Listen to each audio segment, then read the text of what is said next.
آگے شروع ہو جاتا ہے جی. تو اسی طریقے سے جب رپورٹ آتی ہے تو وہ اپنے اپنے ڈی جیز کو دیتے ہیں, ڈی جیز ڈی جی آئی کو دیتے ہیں, وہ جا کے آرمی چیف کو بریف کر دیتا ہے. وزیر اعظم کو اتنی بریفنگ نہیں ملتی جتنی تواتر کے ساتھ آرمی چیف کو ملتی ہیں, اس لیے یہ بات غور سے سمجھ لینی چاہیے.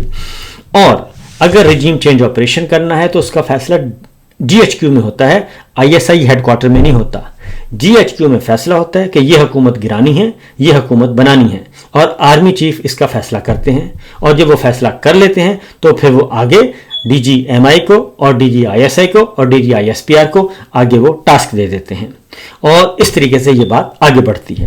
تو لہذا جنرل فیض حمید کو جو سزا ابھی سنائی گئی, اور نون لیگ سب سے بڑی طرفدار ہے, پیپلز پارٹی کا بھی میں بتاؤں گا, نون لیگ سب سے بڑی طرفدار ہے, تو نون لیگ یہ کر رہی ہے. لیکن اب آہستہ آہستہ جو خبریں سامنے آ رہی ہیں اس میں پتہ چلتا ہے کہ اب خود ان کے اپنے لوگ کہہ رہے ہیں, محمد زبیر صاحب جو خود براہ راست گفتگو کرتے رہے, ڈائلاگ کرتے رہے, ملک احمد خان صاحب اور مفتہ اسماعیل صاحب, شاہد خاقان عباسی صاحب اور بہت سارے خواجہ آصف صاحب, یہ سب کے سب اور ان کے لائک مائنڈڈ جو ہیں وہ سارے جو باتیں باہر لا رہے ہیں اس کے بعد, اور ہم تو خود جانتے بھی تھے, اس وقت بھی ہم خبریں دے رہے تھے, یہ سارے معاملات جو ہوئے, میاں صاحب کو جیل سے نکالنے والے, میاں صاحب کو نکالنا جیل سے, مریم صاحبہ کو جیل سے نکالنا, مریم صاحبہ کو قید کے دوران لیپ ٹاپ دینا, موبائل فون دینا اور ان کو فیسیلیٹیٹ کرنا, یہ اس وقت یہ خود آرمی چیف نہیں کرتے ہوتے تھے.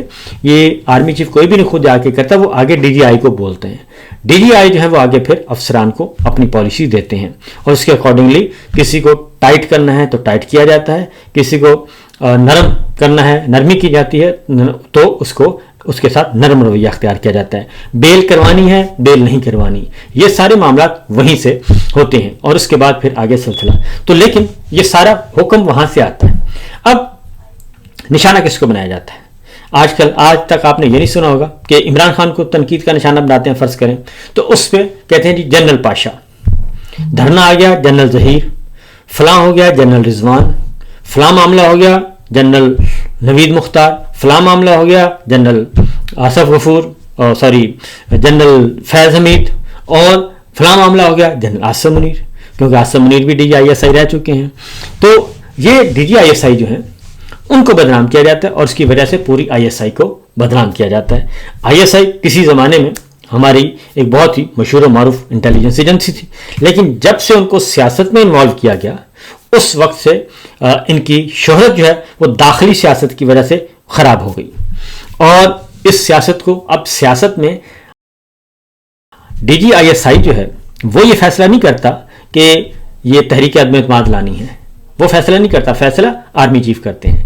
کیونکہ وہ جو سائفر آیا تھا اس میں جنرل باجوہ صاحب کو وہ مخاطب تھے اور ڈی جی آئی کو مخاطب نہیں تھے, کیونکہ کوئی تھا اندر سے جو بتا رہا تھا کہ جناب یہ سب کچھ ہو رہا ہے. کس نے بتایا تھا عمران خان جو ہے وہ رشیا گیا ہے, اور کس نے یہ جھوٹ بولا تھا کہ عمران خان اپنے ذاتی طور پر گیا ہے, اس میں اسٹیٹ کا یا میرا فیصلہ نہیں تھا, یہ کون کہہ رہا تھا اور کس سے پوچھا تھا؟ تو ڈی جی آئی ایس آئی سے کوئی نہیں پوچھتا. امریکی وزیر خارجہ جان پومپیو جو پہلے وزیر خارجہ تھے ٹرمپ کے, تو وہ کس کے ساتھ رابطے میں تھے؟ وہ رابطے میں تھے جنرل قمر جاوید باجوہ سے. اور اس کے بعد والے وزیر خارجہ کس کے ساتھ رابطے میں تھے؟ جنرل باجوہ سے. اور اب والے وزیر خارجہ کس سے رابطے میں ہیں؟ جنرل عاصم منیر صاحب سے. ڈی جی آئی ایس آئی سے کوئی رابطہ اس طرح سے نہیں کرتا, اور وہ ادھر سے بنتا معاملہ ہوتا ہے. تو لہٰذا یہ کہنا, تو پہلی بات تو یہ کہ فیض حمید صاحب کو اگر سزا سنانی ہے, اگر جنرل پاشا کو سزا سنانی, کیونکہ نواز شریف صاحب ہوں, شہباز شریف صاحب ہوں, مریم صاحبہ ہوں, یا ان کے لائک مائنڈڈ ہمارے دانشور ہوں, وہ سب سے پہلے کہتے ہیں کہ جناب فلاں ڈی جی آئی ایس آئی اور اس کو الٹا لٹکا دیں, یہ سب کچھ وہ کر رہا ہے. تو وہ تو پانی بھی نہیں پی سکتا. D G I S I army chief کے پوچھے بغیر پانی بھی نہیں پی سکتا. جو وہاں سے حکم آئے گا وہ پورا کرے گا, اور جو حکم وہ پورا نہیں کرتا تو اس کے بعد, اور جو افسر پورے نہیں کرتا پھر اس کی وہاں پہ گنجائش نہیں ہوتی, اس کو پھر وہاں سے ہٹا دیا جاتا ہے, کیونکہ اسے سمجھا جاتا ہے کہ آپ نالائق اور نااہل ہیں. یہی چیز ایم آئی میں ہوتی ہے. لیکن مسئلہ یہ ہے کہ نشانہ آئی ایس آئی کو بنایا جاتا ہے. تو میں نے سارا بیک گراؤنڈ اس لیے بتا رہا ہوں تاکہ آپ سمجھ جائیں ساری صورتحال کو. کہ ہوتا کیا ہے. اگر آئی ایس آئی کے اندر پوسٹنگ ٹرانسفر ہونی ہے تو وہ آرمی چیف کے پاس جاتی ہیں کہ یہ پرپوزل ہے, یہ ہمیں افسران چاہیے, آرمی چیف اپروول کرتے ہیں, تب جا کے وہ آپ کے پاس آتے ہیں اور جن کو نکالنا ہے وہی نکالتے ہیں. اسی لیے آپ کو بتا دوں کہ جب جنرل عاصم منیر صاحب ڈی جی آئی ایس آئی بنے اور جنرل فیض جو ہیں وہ ترقی پا کے وہاں سے چلے گئے, تو اس دوران جتنے بھی اندر سیکٹر کمانڈر تھے اور نیچے پوسٹنگ ٹرانسفر جتنے بھی افسران تعینات تھے, ان میں سے کوئی بھی کسی کا تبادلہ نہیں ہوا. وہ سارے کے سارے اپنی جگہ پہ کام کرتے رہے, کیونکہ یہ جنرل باجوہ صاحب کو پتا تھا کہ میں نے واپس کیا کرنا ہے, اور کیونکہ جتنا عرصہ وہ رہے ہیں وہ وہی سیکٹر کمانڈر, وہی او سی ڈیٹ جو ہیں کام کرتے رہے ہیں جو پہلے سے تھے, سوائے ایک آدھ کے. تو یہ سلسلہ اس وقت بھی, کیونکہ اگر جنرل عاصم منیر صاحب نے پرپوزل دی ہوگی اور جنرل عاصم منیر صاحب کی پرپوزل کو انٹرٹین نہیں کیا جنرل باجوہ صاحب نے, اور وہی افسران کام کرتے رہے, تو پہلی تو یہ, اور یہ جنرل عاصم منیر صاحب بہت اچھی طرح جانتے ہیں. لہٰذا یہ جو بیانیہ بنایا جا رہا ہے یہ بیانیہ بالکل فضول ہے کہ اس وجہ سے سزا سنائی گئی. اس وجہ سے سزا نہیں سنائی گئی. مریم صاحبہ کا حکم ہے, نمبر 1. نمبر 2, خود جنرل عاصم منیر صاحب کا معاملہ ہے ان کے ساتھ, اسی لیے یہ سب کچھ. دوسرا یہ کہ یہ خوفزدہ ہیں, اور خوفزدہ اس لیے کہا جاتا ہے, ابھی خواجہ آصف صاحب نے کہا کہ یہ تو خود جو ہیں جنرل باجوہ چاہتے تھے کہ مجھے ایکسٹینشن ملے, اور انہوں نے 8-10 دن بڑی مزاحمت کی اور ماشاء اللہ کی بھی دھمکی دی, اور پھر کہا کہ اگر مجھے نہیں بنانا تو پھر آپ بنا دیں خواجہ جنرل فیض کو بنا دیں. اب یہ میں آپ کو بتا دوں, ذاتی طور پر میرے علم میں ہے کہ جنرل فیض کو جنرل باجوہ جو ہیں وہ ان کی پرائیورٹی کبھی بھی نہیں تھی. جنرل فیض جو ہیں وہ کبھی بھی ان کی پرائیورٹی نہیں تھی, اور اگر ان کی پرائیورٹی ہوتی تو پھر ان کو ڈی جی آئی ایس آئی کے عہدے سے ہٹا کے جنرل ندیم انجم کو کیوں لاتے, اور ان کو وہاں سے کیوں ہٹاتے, اور ان کا کیریئر اور ان کو متنازع کیوں بناتے. جنرل فیض کی کبھی بھی دلچسپی نہیں تھی جنرل فیض کو آرمی چیف بنانے میں. تو جنرل باجوہ تو صرف اور صرف خود چاہتے تھے ایکسٹینشن. انہوں نے اتنا بڑا رجیم چینج آپریشن کیا, سائفر لیا, سب کچھ لیا, وہ کسی کے لیے کام نہیں کر رہے تھے, وہ تو اپنے لیے کر رہے تھے. یہ طے شدہ حقیقت ہے. اور اس دوران انہوں نے پاکستان تحریک انصاف, پہلے ان کا خیال تھا جیسے ہی ان کو شک پڑا کہ مجھے آرمی چیف یہ ایکسٹینشن نہیں دے رہے نواز شریف صاحب, تو پھر دوڑے دوڑے وہ عمران خان صاحب کی طرف گئے تھے. صدر علوی سے ملے, پھر کچھ اور لوگوں سے ملے, پھر کچھ اور لوگوں سے ملے. میرے علم میں ہے کہ کچھ اور لوگوں سے ملے, اور انہوں نے خود مجھے واٹس ایپ دکھائے, بلکہ ہمیں بھی قائل کرنے کی کوشش کی کہ نہیں جی نہیں, جنرل باجوہ صاحب بہت اچھے ہیں, زبردست ہیں, ان کی ایکسٹینشن کی آپ کوشش کریں, آپ کیوں اس طرح کر رہے ہیں. تو یہ سارا کام جو ہے, یہ لڑائی اور طرح کی لڑی جا رہی تھی. تو یہ جنرل فیض, جنرل اظہر عباس, بالکل نہیں. تو جنرل عاصم منیر صاحب کے معاملات پہلے سے سیٹ ہو گئے تھے نواز شریف صاحب کے ساتھ, بہت پہلے سیٹ ہو گئے تھے, بہت ہی پہلے, یوں سمجھ لیں آپ. اور وہ اپنی اسی ٹریک پہ چل رہے تھے, اندر سے زگ زیگ ہو کے جگہ بناتے جا رہے تھے, خاموشی سے آگے بڑھ رہے تھے, اور یہ بہت پہلے ان کے معاملہ سیٹ تھے. اور شوکت صدیقی صاحب نے جو گفتگو کی تھی, اور وہ بھی کسی کی شے پہ کی تھی, اور ایسا نہیں تھا, کیونکہ جب تک پیچھے مضبوط یقین دہانی نہ ہو اس وقت تک کوئی ہمت نہیں کر سکتا. تو لہٰذا اس وقت بھی جنرل فیض صاحب کو جو ہے وہ بنایا گیا, کیونکہ جنرل فیض وہی کچھ کر رہے تھے جو جنرل باجوہ کہہ رہے تھے. جنرل باجوہ کہتے تھے کہ یہ کر دو, وہ کر دیتے تھے.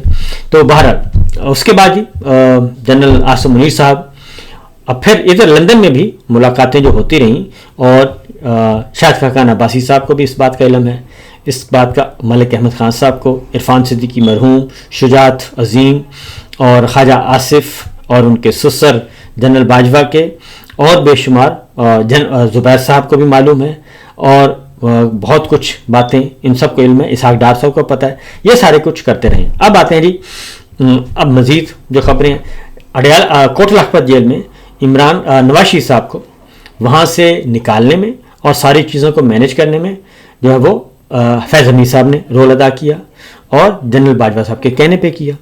پلیٹلیٹس گرنے ہیں، بچانے ہیں، بڑھانے ہیں، ماحول بنانا ہے، میڈیا میں یہ کیا کرنا ہے، یہ سارے کے سارا وہ تھا. اور پھر اس میں عمران خان صاحب رکاوٹ نہیں بنے. اور انہوں نے جب میڈیکل رپورٹ دیکھی اور یاسمین راشد صاحبہ سے پوچھی، انہوں نے بھی کہا کہ یہ رپورٹس جو بتا رہی ہیں یہ کافی سنگین ہیں. اور شوکت خانم ہاسپٹل کے انہوں نے سب نے کہا. تو لہٰذا کیبنٹ نے کہا کہ بالکل ہمیں اس میں رکاوٹ نہیں بننی چاہیے، تو ان کو جانے دیا. جبکہ حالانکہ ہم اس وقت بھی کہہ رہے تھے کہ یہ سارا 2 نمبر کام ہے. اور پھر فیصل واڈا نے بتا بھی دیا کہ پتہ نہیں کس جانور کا خون تھا، وہ سیمپل بھیجے جاتے تھے.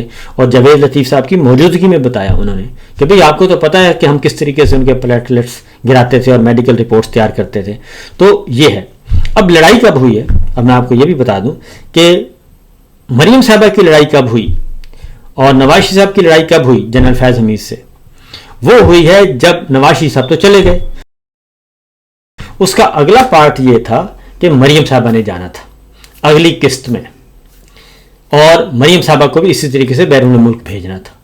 جب وہ معاملہ آیا اور جب دیکھا کہ نواز شریف صاحب جاتی عمرہ سے نکلے ہیں اور ان کے لیے جسے کہا گیا کہ ایک ایمبولنس آ رہی ہے، ایئر ایمبولنس، اور پتہ چلا وہ ایئر ایمبولنس نہیں، وہ قطر کے شاہی فیملی کا جہاز ہے اور وہ آ رہا ہے اور اسپیشل انہوں نے بھیجا ہے. اور جب میاں صاحب جاتی عمرہ سے ایئرپورٹ پہنچتے ہیں اور حشاش بشاش ہیں اور جہاز کے اندر کی فوٹیجز آتی ہیں، ویڈیوز آتی ہیں، پھل فروٹ کھانا شانا سب کچھ آتا ہے، تو تب پتہ چلا کہ نہیں، یہ وہ خبر درست تھی ہماری کہ پلیٹلیٹس نہیں گرے بلکہ ان کو باہر بھجوانا مقصود تھا اور کوئی ڈیل ہو گئی تھی. اور یہ خبر ہم الحمدللہ میں جو ہے 3 مہینے پہلے دے چکا تھا اپنے پروگرام دا رپورٹرز میں، اور ایگزیکٹ 3 مہینے کے اندر یہ میاں صاحب جو ہیں وہ جہاز میں بیٹھ کے جا رہے تھے. تو یہ ساری ڈیل فیض حمید صاحب نے کروائی تھی. اس کے بعد حمزہ شہباز شریف صاحب کو فیسیلیٹیٹ کرنے والے بھی جنرل فیض حمید تھے، کیونکہ وہی جاتے تھے اور وہی معاملات سیٹ کرتے تھے اور وہی ان کو باہر بھیجتے تھے. یہ بھی ہوا. مقدمات کو آگے پیچھے کر رہے تھے، یہ سارے ان سب کو فیسیلیٹیٹ وہ کر رہے تھے. اور مریم صاحبہ کا مسئلہ وہی ہوا، جب میاں صاحب کو اس حالت میں دیکھا تو کیبنٹ نے انکار کر دیا کہ مریم صاحبہ کو تو ہم نہیں جانے دیں گے اس طریقے سے، کیونکہ مریم صاحبہ نے اس بنیاد پہ جانا تھا کہ میں نے میاں صاحب کو کرنا ہے جی ان کا کیئر ٹیکنگ کرنی ہے اور ان کو لک آفٹر کرنا ہے. یہ ان کا یہ تھا جی کہ ان کی دیکھ بھال میں کروں گی کیونکہ میں ہی ہوں بیٹی. تو لیکن جب وہ دیکھا تو پتہ چلا کہ نہیں، تو مریم صاحبہ کا معاملہ رک گیا. تو یہاں سے لڑائی ہوتی ہے شروع. اس کے بعد پھر ایک واقعہ ہوتا ہے کراچی میں. اب کراچی میں واقعہ کون کرتا ہے؟ وہ جو کیپٹن صفدر کا دروازہ توڑا گیا تھا، اور وہاں سے پھر ایک اور واقعہ ہوا، اور پھر تھا کہ ڈی جی سی تھے اس وقت میجر جنرل ملک، ان کا نام لیا گیا کہ جناب انہوں نے یہ بات کی ہے، لیکن وہ پچھلے ہی دنوں باعزت طریقے سے اپنے عہدے سے ریٹائر ہوئے ہیں. اور اگر وہ واقعہ ایسا ہی ہوتا اور مریم صاحبہ کو کوئی تھپڑ چھپڑ مارنے کی بات کی ہوتی تو پھر اس افسر کو تو ہو جانا چاہیے تھا اسی وقت سیک. وہ تو نہیں ہوئے. وہ تو ابھی جنرل آصف منیر صاحب کے زمانے میں کچھ دن پہلے وہ باعزت طور پہ اپنے گھر گئے ہیں اور اچھے افسر تھے وہ. تو یہ ہوا، آئی تھنک عرفان ملک صاحب ان کا نام تھا. تو یہ اس طریقے سے ہوتا رہا. تو اب مریم صاحبہ کو روکنے والے جو روکا گیا اس سے معاملہ بڑھا. وہ پرخاش ایک معاملہ جنرل فیض سے مریم صاحبہ کا، اور ایک وہ کیپٹن صفدر کا جو دروازہ توڑا تھا. تو جنرل باجوہ نے بھری محفل میں بتایا تھا، تمام میڈیا بریفنگ تھی اور اس میں انہوں نے بتایا تھا کہ وہ کیپٹن صفدر کا کمرہ تھا، اور اس وقت کیپٹن صفدر تھے. یہ 2 الگ الگ کمرے تھے اس وقت کراچی میں بک تھے ہوٹل میں. تو یہ کیپٹن صفدر کا دروازہ تھا جس کا کنڈا ٹوٹا گیا تھا. تو یہ صورتحال اس وقت سامنے آئی. تو بہرحال اب یہ سارے معاملات آ رہے ہیں اور مطالبہ یہ کیا جا رہا ہے کہ اگر جنرل فیض جو ہیں عمران خان کے ساتھ، تو پھر انہوں نے اتنی بھلائی نہیں کی، بلکہ بھلائی جو کی وہ تو کیونکہ عمران خان تو ان کو روکنا چاہتے تھے اور روکنا چاہتے تھے افغانستان کی وجہ سے، لیکن انہوں نے بھی عمران خان کو چھوڑ دیا کہ جی میں اپنے چیف کے ساتھ ہوں، آپ کے ساتھ نہیں ہوں، اور اس لیے مجھے اجازت دیں. اور انہوں نے آئی ایس آئی کا چارج چھوڑ دیا تھا جو ہی جنرل باجوہ نے یہ کہا تھا کہ جنرل ندیم انجم کا اناؤنس کر دیں، اور انہوں نے کہا کہ ندیم انجم آ رہے ہیں. تو اس کے بعد جنرل فیض ISI ہیڈ کوارٹر میں نہیں گئے تھے، اور وہ ایک الگ قصہ ہے بہت دلچسپ، کیونکہ یہ آپس کی ان کی لڑائیاں ہیں، اور کون کھا رہا ہے؟ صحافی مار کون کھا رہا ہے؟ جج مار کون کھا رہا ہے؟ سیاستدان مار کون کھا رہا ہے؟ عوام. یہ حال ہو رہا ہے، لڑائیاں ان کی آپس کی ہیں، اور کمزور کون ہو رہا ہے؟ ادارہ. تو لہٰذا یہ ہے مختصر سی ایک کہانی جو کہ حقیقت پر مبنی ہے. تو اگر میرٹ پہ ہو، اسی لیے میں کہتا ہوں ایکسٹینشن قومی جرم قرار دے دینا چاہیے. یہ ایکسٹینشن ایک ایسی لعنت ہے، ایک ایسا ونڈو کھولا ہوا ہے ایکسٹینشن نے کہ یہ اداروں کو برباد کر رہا ہے، اداروں کو مسمار کر رہا ہے. میرٹ کا قتل، اور پھر یہ جو لیگ پولنگ شروع ہو جاتی ہے، پھر 6 مہینے پہلے ہی ماحول بنانا شروع کر دیا جاتا ہے، جوڑ توڑ، اور پاکستان کو ڈسٹیبل کیا جاتا ہے ایک ایکسٹینشن کے لیے. فی الوقت اتنا ہی، اجازت دیجیے، اللہ حافظ.